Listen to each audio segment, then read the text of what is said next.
संपूर्ण ज्ञानेश्वरी पारायण मराठीमध्ये अध्याय 8.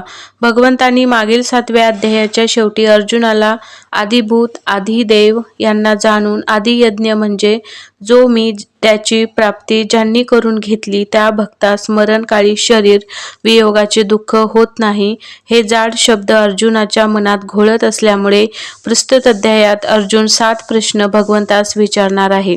या प्रश्नाचे स्पष्टीकरण भगवंत करणार आहेत. भगवंत म्हणतात, अर्जुना, ब्रह्म, कर्म, अध्यात्म, आदिभूत व आदिदेव कशाला म्हणावे हे तुला मी क्रमाने सांगतो. नंबर 1, जे सूक्ष्म व्यापक सर्वात व्याप्त असून अविनाशी असे परमश्रेष्ठ तत्व म्हणजे ब्रह्म होय. नंबर 2, जे सृष्टीच्या उत्पत्ती व लयाबरोबर उत्पन्न होत नाही व नाशही पावत नाही अशी जी ब्रह्माची सहज स्थिती तिलाच अध्यात्म म्हणतात.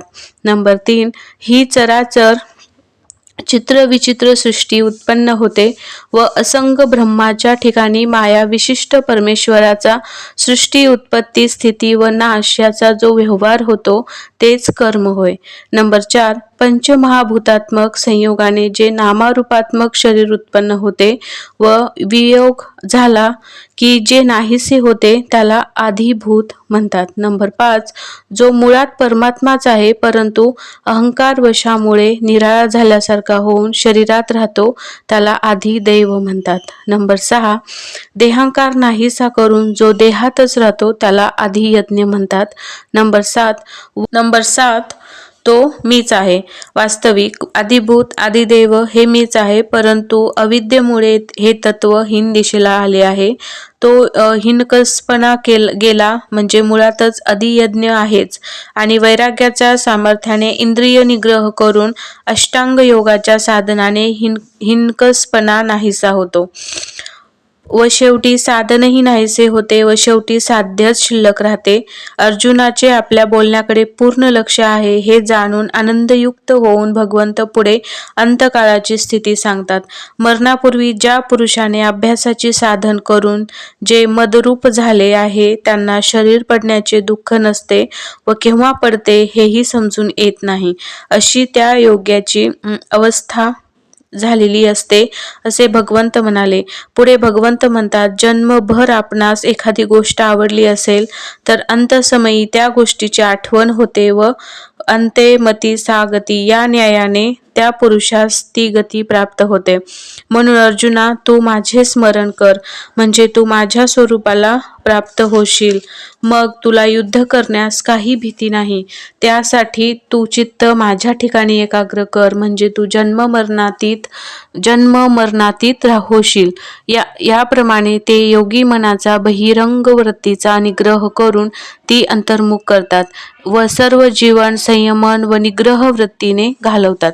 अशा प्रकारे मन एकदा का स्थिर झाले मग प्राणवायूच्या साह्याने प्रणवाचे त्या ओमकाराचे ध्यान करून ओमकाराच्या 3 मात्रेचा अर्धमात्रेत लय होईपर्यंत प्राणवायू चिदाकाशात स्थिर करावा. म्हणजे त्याचे ऐक्य होताच तो ओमकार ब्रह्मावर ठसेल आणि त्यानंतर ओमची स्मृतीही नाहीशी होईल आणि ओमकार हे माझे स्वरूप आहे या स्वरूपापर्यंत पोहोचले म्हणजे त्यांच्या पलीकडे काहीच राहत नाही.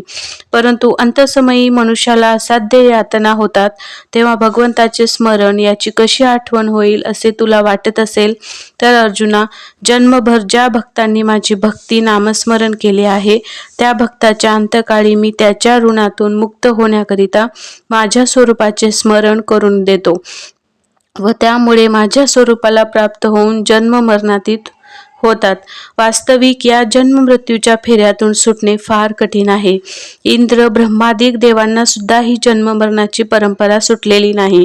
ज्या ब्रह्मदेवाच्या सृष्टीचा पसारा प्रलय समयी ज्यात लय पावतो त्या सृष्टीच्या घडामोडीशी त्या अक्षर चैतन्याचा काही संबंध नसतो, ते वेगळेच असते. एकंदरीत या उत्तम चैतन्य ब्रह्माची प्राप्ती करण्यासाठी सरळ भक्ती हा एकमेव मार्ग आहे. कायावाचामाने त्याची भक्ती केली म्हणजे तो भगवंत म्हणजे चैतन्य त्या फळाला शोधित येते. एकदा का परमात्मा स्वरूप झाले की तो जन्म मरणातीत होतो. पुढे भगवंताने जन्म मरण काळाच्या स्थितीवर अवलंबून आहे. त्यासाठी उत्तरायण म्हणजे अर्चिरादी व दक्षिणायन म्हणजे भूममार्ग सांगितले. उत्तरायणात मरण आले म्हणजे मोक्ष प्राप्त होतो व दक्षिणायनात मरण आले म्हणजे पुनर्जन्म प्राप्त होतो.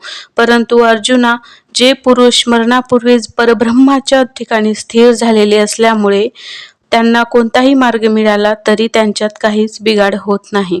अशा प्रकारे योगेश्वराची कथा प्रस्तुत अध्याय परब्रह्म रूप जे भगवान श्रीकृष्णाने अर्जुनाला सांगितली व तीच कथा ज्ञानेश्वर महाराज म्हणतात, मी माझे श्री गुरु कृपेने तुम्हाला सांगण्याचा प्रयत्न केला असे म्हणून हा 8वा अध्याय संपविला.